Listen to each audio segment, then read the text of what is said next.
What is up? Welcome back to another YouTube video. So today's video is going to be some top tips for helping you manage your time better, whether you are looking to have some more time in your life with your partner, your friends, your fitness journey, or even just finding that work-life balance. I'm also going to take you through a day in the life of me and kind of what I get up to in a day, how I structure my day, and of course show you a full day of eating at 1500 calories.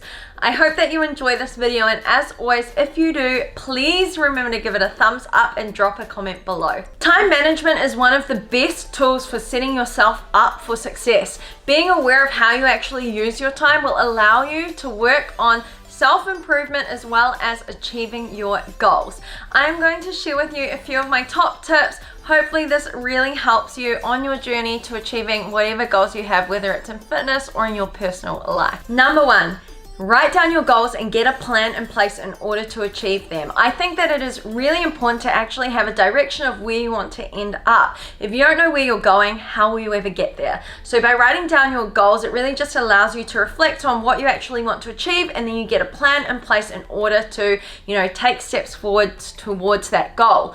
However, if you don't actually have some form of direction, you might find yourself wasting time and losing the momentum towards that goal. So I do recommend that you write them down, get a plan in place, and put your goals up somewhere where you'll see them every day, whether that's on the pantry door or by the light switch when you wake up every morning. One of the main reasons for writing down your goals and then sticking them up somewhere where you'll see them every day is that it is a reminder to you of your goals despite when times get busy. So even if you've had a busy day or you have a busy morning, you are reminded continuously of what your goals are so that you can prioritize your time and your day in order to stick to the daily habits that you need to in order to achieve those goals. Number two, planning ahead. This is a thing that I am all for. I love to keep a weekly plan right next to me on my desk at all times.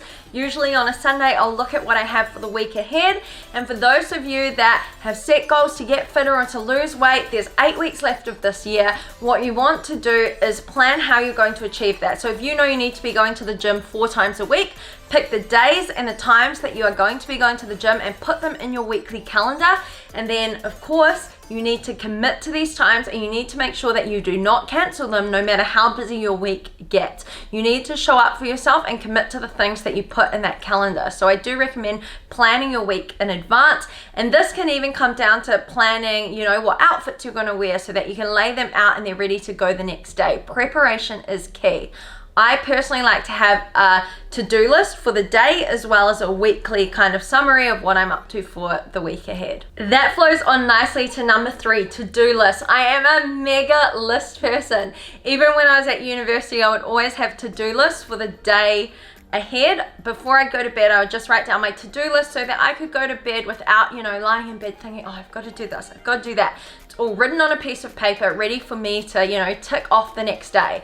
I love having a to-do list where I get that sweet satisfaction of ticking off each thing that I do throughout the day. It could be as little as calling your mom or calling your dad, or, doing a workout, drinking 4 liters of water. So you can track your daily habits, but you can also have a to-do list for everything else, like studying, going to the gym, some reading time, whatever your goals are. Make sure that you have some kind of a to-do list so that even when life gets busy, you can refer back to that list to stay focused, stay motivated, and to stay on track. Lists even apply to going to the supermarket. For me personally, I have to have a list when I go to the supermarket because I get so distracted looking at all the food around. So I usually keep a list on my phone, just on my notepad, and I check off each thing as I'm going around the supermarket to make sure, 1, I don't forget anything, and 2, I don't get distracted by all the temptations around. And it kind of applies to the same thing throughout the day. Like, you're always going to have temptations to scroll on your phone, to check your emails, to go, waste time catching up with someone you didn't really intend to catch up with when you should have been studying. So keeping lists is a really good way to stay focused, stay on track. And if you haven't seen my habit tracking type videos before on my YouTube channel, I definitely recommend checking those videos out, because habit tracking is a really satisfying way for you to tick off your goals each day and then reflect on how you've done over the past week or two. Number 4, have a time check and a time limit. So time check is simply just reflecting on what you have spent your time on for the past week or two. Look at what kind of activities are draining your time from the things you really want to be doing and achieving. For example, if you are scrolling on social media or watching Netflix for hours throughout the day, if you're in lockdown or, after work and things, then something needs to change if you've got other goals to achieve and that's kind of distracting from it. And then the other thing is, it goes hand in hand with this, is having a time limit. So actually set a physical timer, like on your phone. I like to use the countdown timer on my phone for things like study. So when I was at university, I would set my clock for an hour, and then at the end of the hour, once I'd done my study, I was allowed to go for a walk or do something else that kind of rewarded me for 15 minutes before I got on to the next thing. So kind of set yourself up with rewards. Set a timer, a set amount of time in which you are going to do the activity you need to do. And you'll often find that you get so much more accomplished when you set time limits. Like if you kind of say to yourself, right, I need to write 1,000 words, I'm just going to do it across this day. It's going to take the whole day. Whereas if you said to yourself, right, for an hour, I'm going to do 500 words, and then I'm going to have a break for 15 minutes, then I'm going to go another hour and write the next 500 words. You'll get it done in the space of 2.5 hours instead of wasting the whole day doing it. I actually find it really fun to kind of make it like a game. So look at the things you have to do in a day, allot certain amounts of time for it. Maybe you might want to time block it throughout the day. So from like 6 till 8 a.m. you're going to the gym, you're showering, and you're having breakfast. And then, from 8 till 10 you're studying, and you try and make sure that you achieve everything within those times, and you can tick it off and just get that satisfying joy of knowing that you're sticking to your plan. Number 5, wake up earlier and start with your biggest or most challenging tasks. The reason why I say this is for a few different things. As you know, I am a big morning person. So the reason for waking up early in the morning is no one is around to distract you. So if you wake up first thing and start with your biggest task, you have the highest amount of energy as well as the most amount of focus without distractions before everyone else in the world is awake. So that's why I like to wake up at 4:30, because it gives me some me time. So really start tackling those big kind of things you need to do earlier in the day when you've got the most energy and you've actually got the kind of focus on what you're about to do without everyone else distracting you. I also find that when I accomplish things early in the morning, it sets me up for a good day ahead. Of course, you'll see what my morning routine is like, but everyone is going to be different. It's all about finding what works best for you. Number 6, I am notoriously bad for this, but it is focus on one thing at a time, and this is something I am really working on. I often find that I am like a little meerkat where I'm like, oh, what's next? What's next? So I'll be doing like emails, and then before you know it, I'm thinking, oh, I need to hang the laundry, and before you know it, I'm thinking I need to reply to direct messages. Every time that you are swapping from one activity to another activity is completely blowing out your focus. So if you are going from studying to scrolling on your phone, yeah, you might spend 15 minutes scrolling on your phone, but you're actually wasting more time than that, because after you've finished on your phone, it can take you anywhere up to 15 minutes to actually get focused again on what you are doing. It really just breaks the momentum. So by time blocking and really focusing on one thing at a time, it allows you to actually accomplish what you wanted to in a faster time. And this is, like I said, something I am really working on. So I really try to make sure that if I'm doing squad emails, I am in my emails and my phone is like on the other side of the room, just so that I'm not getting distracted between two things, because you end up just like half doing each of the things you want to do instead of giving it 100% your focus and attention. Examples of this might be, you're studying and then you decide to check your emails for no reason, and then you're distracted. You might even start replying to emails. And then another one would be if you're in the gym and then you start scrolling on social media, you're just completely ruining your focus for the activity you're supposed to be doing. So if you're going into the gym, focus on the gym, get in, get out. Same with study, same with emails, same with anything you do in life. Just give it your best shot. Finish what you set out to do and then move on to the next thing. Number 7, don't be afraid to change things in your schedule. If you find that you have more energy in the morning, then make the most of that morning time. A classic example of this is I always get messages from people saying, oh, after work I'm too tired to go to the gym. After work I don't want to work out. I just want to go home. So easy solution there. wake up, start your day with a workout and set the tone for the rest of the day. Get those post-workout endorphins flowing. You've got higher energy in the morning. Maybe you want to have a pre-workout or a coffee. Go to the gym, smash it, make yourself proud, get to work, and then after work you can go home and do whatever else you wanted to do. So maybe instead of going for a workout after work, maybe it's that you're going to read a book instead. So, and flip side of this, some people might find that they want to wake up in the morning, they want to do yoga or read a book, and that's how they want to start their day. I personally like to start my day with a workout because it sets my tone for the rest of the day, and I feel like motivated and happy and just all round like so much better when I start the day with movement. Number 8, preparation is key. This applies to everything in life. Being prepared for the week ahead really sets you up well to have a successful week in which you're going to achieve your goals. So for people that say that they have shift work or they're really busy, if you know that eating is your biggest struggle, then on a Sunday or on whatever day is the last day of your working week, make sure you meal prep and plan ahead. Having meals in the fridge or freezer ready to grab and go can really set you up for success. It saves you time in terms of cooking and cleaning dishes later in the week, and it also just makes it so much easier when you come home tired and you just want to ravage through the cupboards. It just sets you up for so much more success. Other things that I like to do to prepare myself for the day ahead is choosing my gym outfit the night before so that in the morning I can wake up, put on my clothes and head out the door to the gym.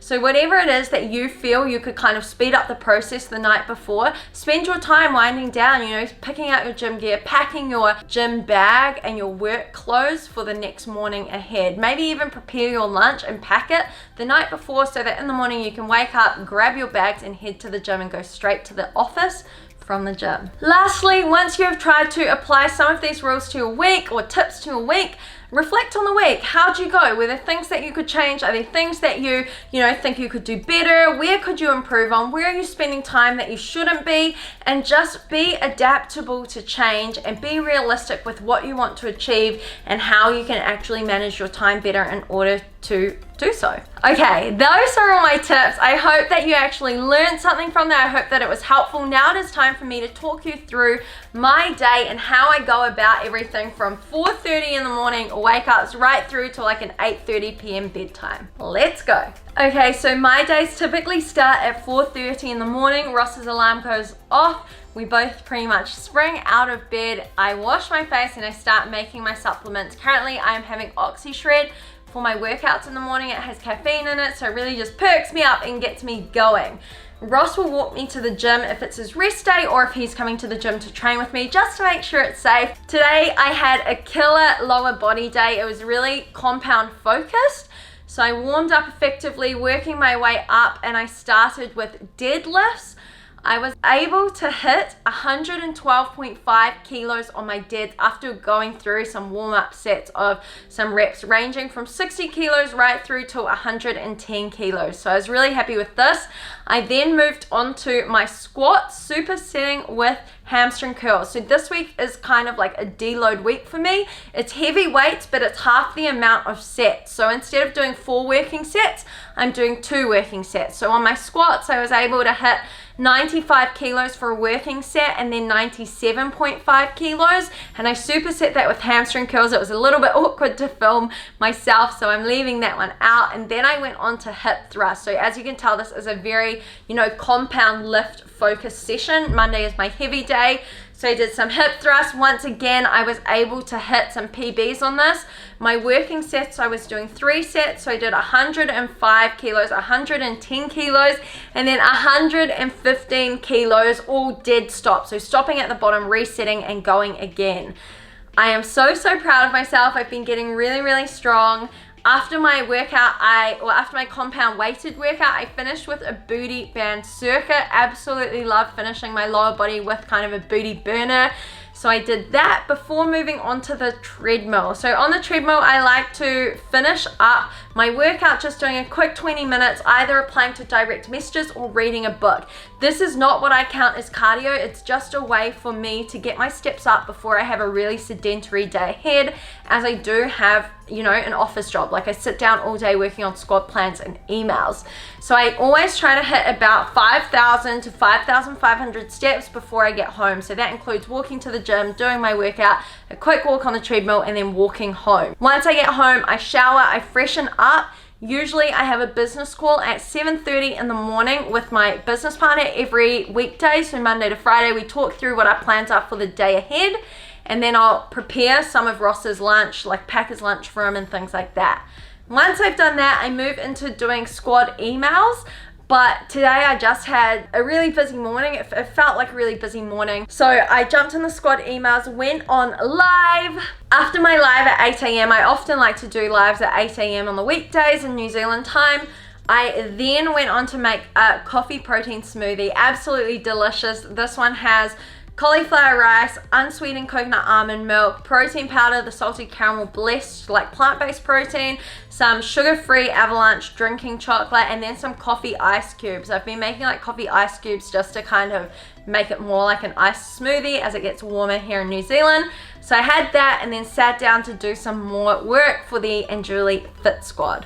When I do sit down to work, I often get carried away, so I was running a little bit late and I did need to run out to train my friend Suneva in her apartment gym. I took her through a booty workout and we actually ended up catching up after that. So in total, I was kind of gone for like 2 hours before coming home and then getting on to some lunch. For lunch, I wanted to have some pumpkin and a nice kind of whole foods based meal. So my first kind of proper meal after the smoothie ended up being at about like almost 1 o'clock. So that leaves me less time in the afternoon to fit in my calories, but it's okay because I'm not on super high calories. So anyway, I boiled up the pumpkin with a dash of Himalayan like sea salt. Let that boil till it got soft. It was going to be my dessert, but I ended up just deciding to split it up and save it for like a dessert later on. While I was waiting for the pumpkin to boil, I decided to have a Fiber One bar from my snacks video the other day. The carrot cake tastes like a ginger kiss. I'm absolutely loving it. So I snacked on that while I waited for my pumpkin to cook. Drizzled in some sugar-free maple syrup, and I also had taken out some pumpkin to have with my lunch before I decided to mash it all up. So for lunch, I cooked up some portobello mushrooms, 140 grams of chicken breast, and then I chopped up some tomatoes and fresh lettuce to have with that. Such a delicious lunch. So I sat down, had that, and then after that I decided that I wanted to have another Fiber One bar for dessert. So I had a chocolate Fiber One bar. Coming up to 1:30 and I'm going on to my 4th bottle of water, so about 2.8 liters. I got back into some work. So my work kind of includes doing squad plans, squad emails, posts on social media. I have like 4 different Instagram pages. I have a Facebook page. I of course have YouTube, and so a lot of my time is spent doing like squad plans and emails, but also all the content is done by me as well. Everything from making the graphics to editing my workout videos for Instagram. A couple of hours later, I ended up stopping to have a little break. I had some lemon and barley kind of like low calorie drink. You just mix it with water, so it's kind of like a cordial. And I also paired that with some popcorn. As you can see, a lot of the snacks today are from my snacks video last week. Pre-dinner snack, I have 3 brown rice cakes and some smoked salmon. I'm guessing you all don't want to see the chores that I do throughout the day, but of course I am a human. Like all of you, I have chores to do, so I did the laundry, I did the dishwasher, and I even took the rubbish and the recycling out. Look at me go. Honestly, just the busiest day of all kinds of random things. Anyway, after that, I wanted to walk down and see Ross. I like to leave the house at like 5 for a walk to get some steps in. I walk down to meet Ross after work so that we can kind of catch up on our day and walk home together. I just think it's a nice kind of end to the day. Got home, made up some dinner. I cooked him some dinner as well as myself. I personally went for asparagus, chicken, and stir-fried veg, all pan-fried. throughout, you know, going from picking Ross up, walking with him, to cooking our dinners. I also was working in between, so that's doing direct messages as well as jumping into the emails. Like I said, I am notoriously bad for sticking to one thing and doing it. Sometimes you are just going to be pulled in all kinds of directions. After dinner, I went on to have my pumpkin fresh out the fridge. I just like it nice and cold, and then of course some jelly. I absolutely love that as a dessert. And I still needed to do a little bit more work. So Ross just chilled out a little bit. I did some work. I'm really trying to be super strict with turning all screens off at 7:30. So usually I will finish work by about 6:30 at night at the latest, but this time I worked until like 7:30, and then Ross and I have some time to kind of catch up some more on the day and just have a little chit chat, wind down. He'll foam roll. I'll usually make his overnight oats for the next morning and kind of set out my day ahead. So writing my to-do list, making sure that I've chosen my workout outfit for the next day, putting some water bottles in the fridge for the next day, and just kind of like admin life stuff so that I'm prepared for the day ahead. Usually I am in bed, or like on the bed literally at about 8 p.m. and I am reading. Currently I'm reading a fiction book before bed just to make sure that I wind down. I don't want to be reading personal development. I don't want to be listening to podcasts. I don't want to be doing DMs or anything work related. So I'm currently reading the new Twilight book. If anyone out there is a Twilight fan, like drop it in the comments. I am loving it. But yeah, that is kind of my day. I felt like that was a big talk, but pretty much I start my day at 4:30 and the day pretty much ends at 8:30. I'm a morning person. It's how I am. I get more done then. Me after like, I guess maybe 7 p.m. it's just a no-go. Like I don't want to do work. I don't want to be on my phone. I don't want to be doing anything like crazy at night. I would rather just go to sleep, have a good night's sleep, wake up fresh in the morning and get started on my day. We all have different lifestyles, and I guess it's just about finding what works best for you. So I hope that kind of seeing some of the foods that I eat gave you some meal inspo. I hope that my tips on time management helps you in your everyday life as well as on your fitness journey. And I hope that this video somehow just made you smile. I absolutely love doing these videos. I love having all your support, and I will catch you in the next video.